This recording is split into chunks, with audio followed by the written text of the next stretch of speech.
Once again, Assalamu alaikum wa rahmatullahi wa barakatuh. Alhamdulillahi Rabbil Alameen. Wassalatu wassalamu ala Sayyidil Anbiya'i wal Mursaleen. Wa ala alihi wa sahbihi wa man istanna bi sunnatihi ila yawmiddin.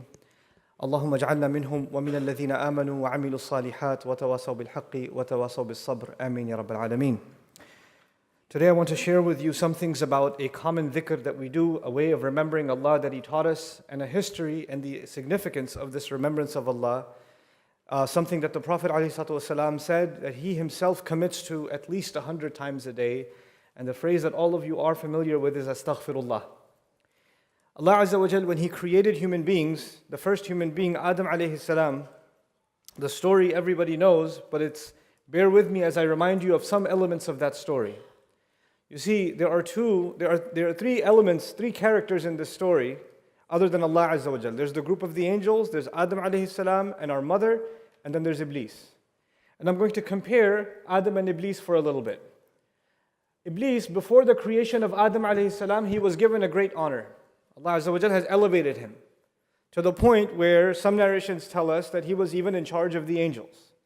This is why eventually when Allah commanded the angels to do sajda, well, the angels, he was a jinn, he was not an angel. But since Allah commanded the angels, their commander, meaning Iblis, was the first one to obey, and then everybody else had to obey along with him.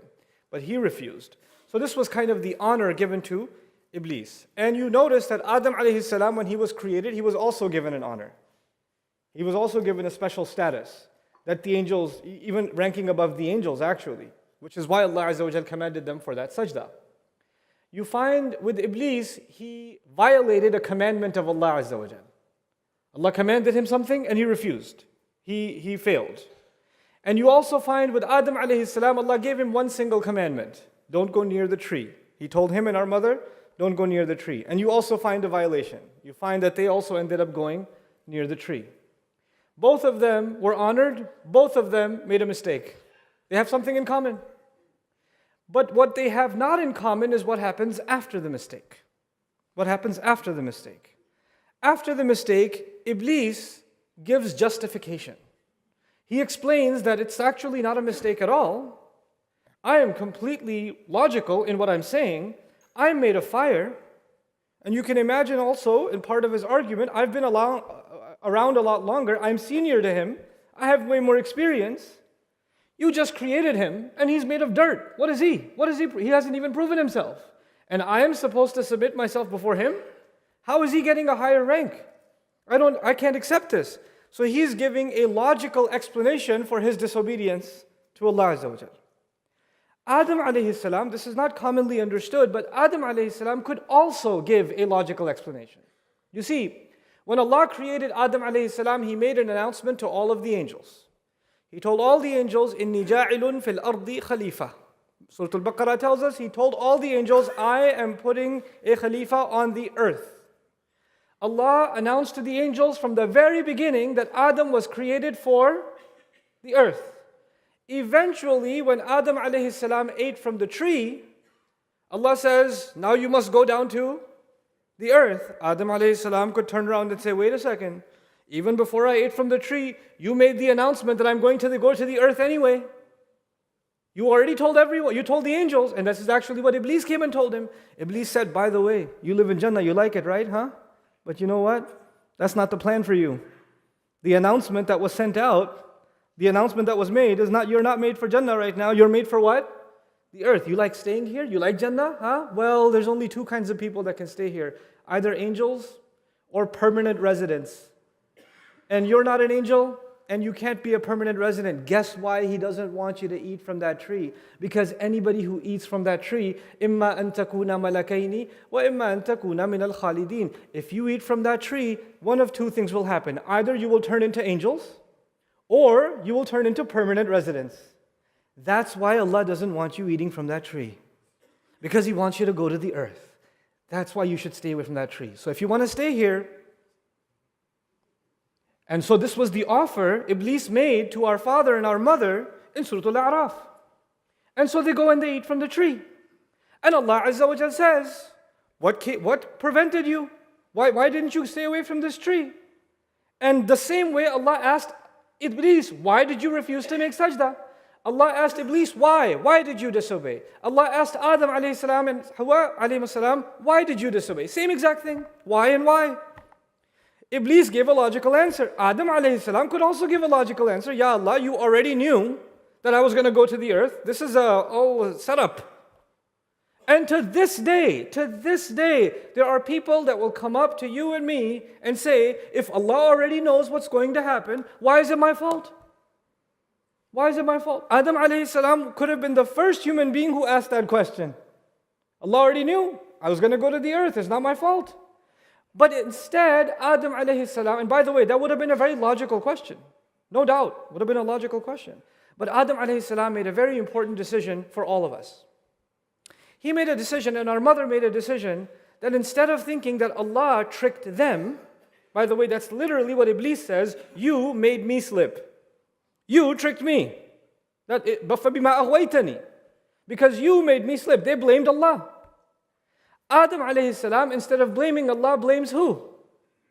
Himself. رَبَّنَا ظَلَمْنَا أَنفُسَنَا. We wronged ourselves. We did wrong to ourselves. Now, I was going to tell you about istighfar. The first step of istighfar, the reality is all human beings are going to make mistakes. All of us. Every single one of us. And it's going to happen all the time. There are going to be all kinds of mistakes in our life. Things that we do that we should not have done. Things that we say that we should not have said. Things that we earned that we should not have earned. Wrong that we did to ourselves, wrong we did to somebody else, wrong we did before Allah Azza wa Jal. There are things we should have done and we refused to do them or we failed to do them. There are things we should not have done and we did them anyway. And you know best your own story. That's not for anyone else to know. Allah Azza wa Jal knows and the angels that are recording know. But you know what? Every time you and I make a mistake, we have an option. Iblis comes to you and me and says, listen, I know you made a mistake, but come on, you were under a lot of pressure. It's understandable. It's logical. I mean, what choice did you have? It's only reasonable that you made such a mistake. It's okay.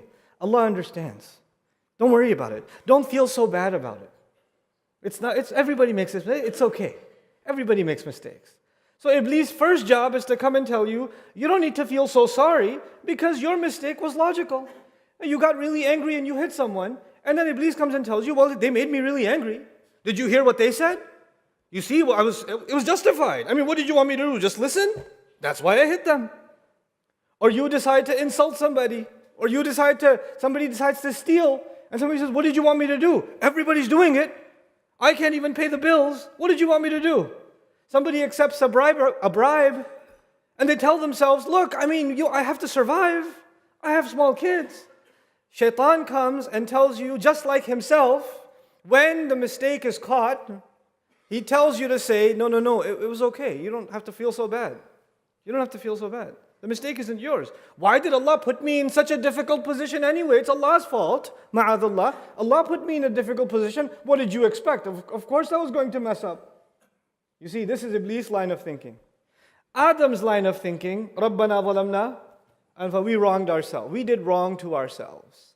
I can't hide behind any excuses, my Rabb. I'm not going to hide behind my anger or my temptation or my weakness or my forgetfulness or somebody else made me do it or somebody else made me really upset or somebody else tempted me. There's going to be all these reasons. There's going to be a million justifications. Just like when somebody goes to court and they say, why did you do it? Well, I had a rough childhood and I had bad influence in my life and this is why I became this way because I've just been around gangs my whole life. That's why I commit these crimes. Really, if your environment, you can blame your environment, then how come Yusuf alayhi salam spends decades in jail and he doesn't think like a criminal? He doesn't act like a criminal. Ibrahim alayhi salam is raised in a town where everybody worships idols. He doesn't blame the environment and justify his behavior. He stands up for the truth. What is Allah teaching us? Every human being, al-insan ala nafsihi basira walau alqa ma'adhira. The human being is very clear view of his own self, even though he comes up with lots of excuses. Human beings are very good at making excuses, and where do the excuses come from? Iblis. Because there's one thing Iblis does not want. He does not want you to say with your heart, Astaghfirullah. He does not want that. Because once Adam alayhi salam was sent to the earth, this is why I started with Adam alayhi salam. When Adam alayhi salam was sent to the earth, Allah told him, فَإِمَّا يَأْتِيَنَّكُم مِّنِّي هُدًى فَمَن تَبِعَ هُدَايَ فَلَا خَوْفٌ عَلَيْهِمْ وَلَا هُمْ يَحْزَنُونَ. Now that I'm sending you to the earth, you will need guidance. You will need guidance. And whoever follows my guidance, they won't have to worry, they won't have fear, they won't have sadness. So basically, Allah told Adam alayhi salam that when he comes to the earth, Allah will give him what? Guidance. Now please listen to this carefully. This is what it has to do with astaghfirullah. The first guidance Allah sent to this earth. Allah says, فَتَلَقَّى آدَمُ مِنْ رَبِّهِ كَلِمَاتٍ فَتَابَ عَلَيْهِ. Allah gave Adam alayhi salam words by means of which he turned back to Allah asking for his forgiveness. Asking for Allah's forgiveness was the first guidance given to humanity. That was guidance number one. Before any other teaching, before anything Allah taught us about halal and haram, before anything Allah taught us about remembering Allah in different ways, before anything Allah taught us about the gratitude of Allah and the perfection of Allah, the first thing Allah taught humanity was seek Allah's forgiveness. And you know what? That's how the story of humanity started, by seeking Allah's forgiveness. Where does the story of humanity end? On Judgment Day, isn't it? And on Judgment Day, believers are trying to make their way towards Jannah. And they haven't made it to Jannah yet.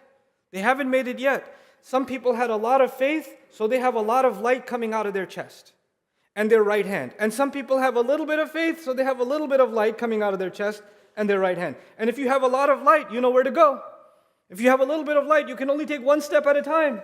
And people are inching towards Jannah, trying to make it to Jannah. And what do they say? This is the last dua human beings will ever make.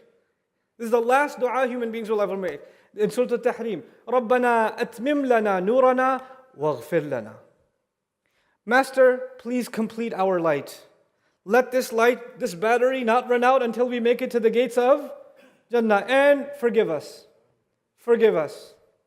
The first guidance, the first dua was what? Forgiveness. And the last dua for all humanity is what? Forgive us. The guidance of Allah begins and ends with seeking forgiveness. And seeking, this astaghfirullah is not something small. It's not a small reason that Rasulullah sallallahu alayhi wasallam asked istighfar of Allah 100 times. We'll solve that problem in a second. Why is Rasulullah sallallahu alayhi wasallam asking for Allah's forgiveness? We know that prophets are free of sin. And on top of that, Allah describes him, as I told you before, as a brilliant sun, flawless. So why is he asking for forgiveness if he hasn't even made any sins? You see, Allah Azza wa Jal will give us the reasons for which istighfar isn't just about doing a sin. Istighfar is about not doing enough. Istighfar is also about not doing enough. No human being should ever feel about themselves that they have done enough for Allah. They have always fallen short. For what Allah gave them, they can never give back. And so they ask Allah's forgiveness for their own shortcomings. You know, Ibrahim alayhi salam built the Kaaba. And when he built the Kaaba, after all those tests, I told you about that before. After all those tests, and when he was building the Kaaba, he said, وَتُبْ عَلَيْنَا, please accept our tawbah. Please forgive us. Why is he asking for forgiveness? Because as I'm putting one brick of the Kaaba on top of the other, I pray that this is good enough. I pray my salah is good enough. I pray my dua is good enough, because my dua may not be perfect, my salah may not be perfect, my qira'ah of Quran may not be perfect. Even when we do good deeds, those good deeds, are they perfect? No. And so because they're not perfect, what will complete there's a gap. And that gap can only be filled by what words? Astaghfirullah. Astaghfirullah. Our ibadah will always be incomplete without istighfar to Allah Azza wa Jalla. We finish the salah, what's the masnoon dhikr to do? We finish the salah, the first thing we do is what? Astaghfirullah. You would think, normally, if you do something bad, you say astaghfirullah. I shouldn't have. You just did something good. You prayed. And we're taught right after you pray, you say what? Astaghfirullah. Why? Because that prayer was not perfect. And Allah will cover. Istighfar comes from mighfar. Mighfar actually means to cover. I ask Allah to cover the shortcomings of my prayer. I ask Allah to cover what wasn't good enough. I ask Allah to cover all the times in my head when I was still on Facebook, when I was reciting Fatiha. When I was in ruku' staring at the carpet and it looked like a face is looking back at me. I'm making istighfar for all the things that I didn't do well. When I rushed through the wudu, and I didn't really pay attention, when I was in the middle of a conversation and somebody asked me, hey, where did you put the keys? Allahu Akbar, and they're on the dresser. In my head, I'm still answering their question, but I'm reciting Subhanakallahumma astaghfirullah. Astaghfirullah. My good deed wasn't good enough, so astaghfirullah. So this is the story of istighfar. We have to admit that we don't do well enough, and that even our good deeds need covering. We cannot become confident. Some people, the Prophet ﷺ said that for one letter of reciting Quran, you get 10 good deeds. You get 10 good deeds. And sometimes there are different adhkar that are mentioned, or different deeds that are mentioned, like salah and jama'ah counts 27 times more, right? So there are multiplications. I've met some people that like to do these calculations. Today, 50,000 times this, and I think I caught Laylatul Qadr, so that's like 83, years, Alf Shahr, so that's 83 years, and I've got this I'm doing pretty good. Doesn't matter how many calculations you do, it's still going to be not good enough. And the only thing that will cover it is istighfar.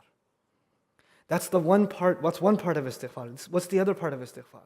That's the scarier part. When some people become impressed, I remind myself of this, I remind you of all of you of this. When some people become impressed with their own good deeds, then they are following the footsteps of shaitan.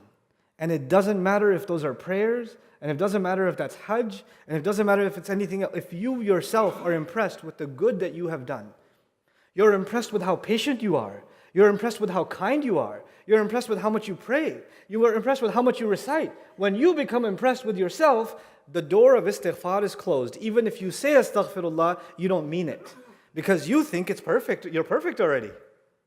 So those are just words, they don't mean anything. The istighfar means nothing if it's not coming from the heart. If you don't acknowledge, and I don't acknowledge that we are flawed, that what we do is not good enough. One time Ali radiallahu anhu was passing by someone who was saying, astaghfirullah, astaghfirullah, astaghfirullah, astaghfirullah, astaghfirullah, and he said, your istighfar needs istighfar.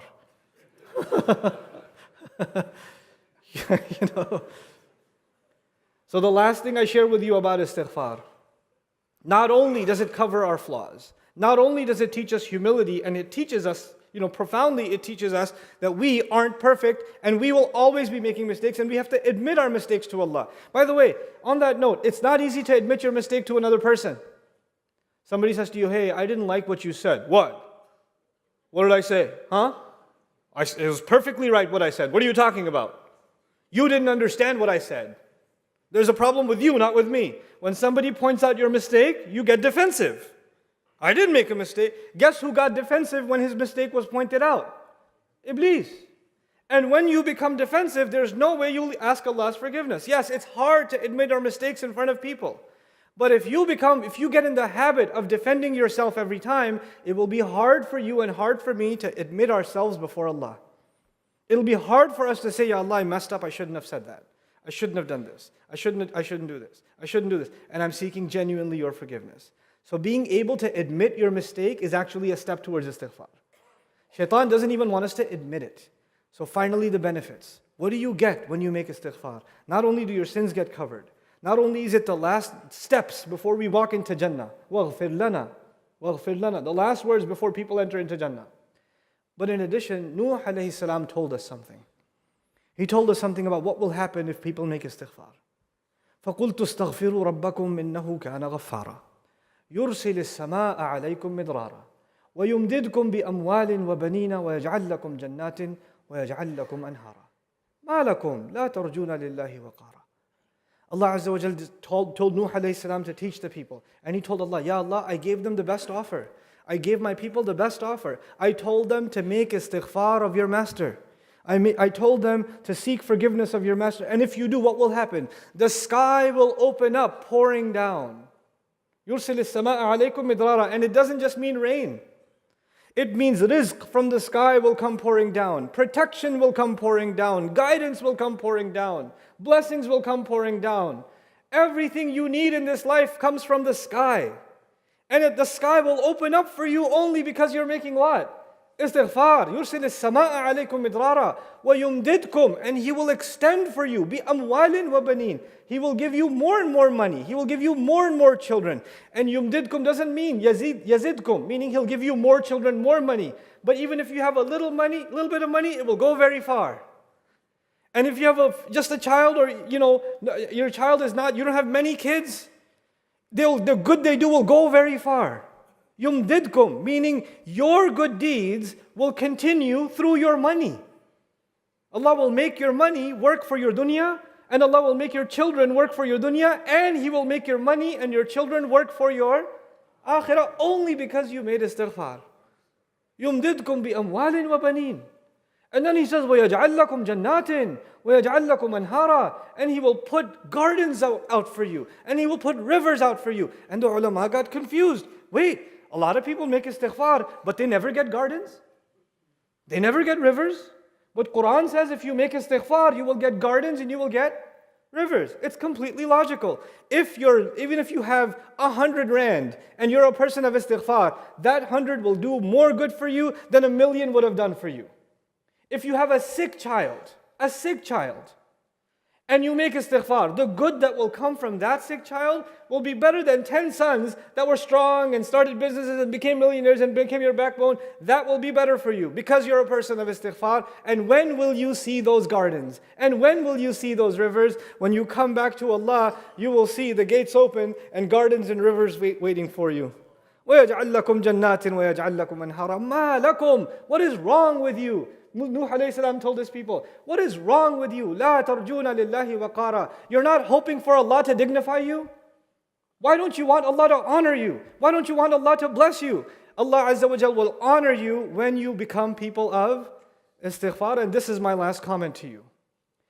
When somebody asks for forgiveness, if I came to somebody and said, I'm sorry I said that, I made a mistake, and somebody admits their crime before a judge, somebody admits sometimes the politicians make a mistake and they have to do a press release. I'm really sorry I said that and I didn't mean to say it, and please still vote for me. And is that dignifying or is that embarrassing when they have to admit their mistake? It's embarrassing. If somebody has to admit their mistake, it's very embarrassing. It's one of the most difficult, uncomfortable situations a person can be in when they have to admit their mistake. And Allah Azza wa Jal, on the tongue of Nuh alayhi salam, told us, when you seek forgiveness of Allah, you are hoping for Allah not to humiliate you, but to what? To honor you. That actually our honor lies in admitting our faults before Allah and begging Allah to cover them. That's actually our honor. When we admit ourselves to any other human being, it will be humiliation. When we humiliate ourselves before Allah, that is the only honor a human being will ever have in this life. مَا لَكُمْ لَا تَرْجُونَ لِلَّهِ وَقَارًا. This is the power of just the words astaghfirullah. When we say these words, we are transforming our lives. We're opening the doors to rizq. We're dignifying ourselves. We are reminding ourselves of the journey of Adam alayhi salam and the journey we will all be taking as we walk into the gates of Jannah. May Allah Azza wa Jal make all of us people of real istighfar from our hearts. Barakallahu li wa lakum fil Qur'an al-Hakim wa nafa'ani wa iyyakum bil ayati wa dhikr al-Hakim.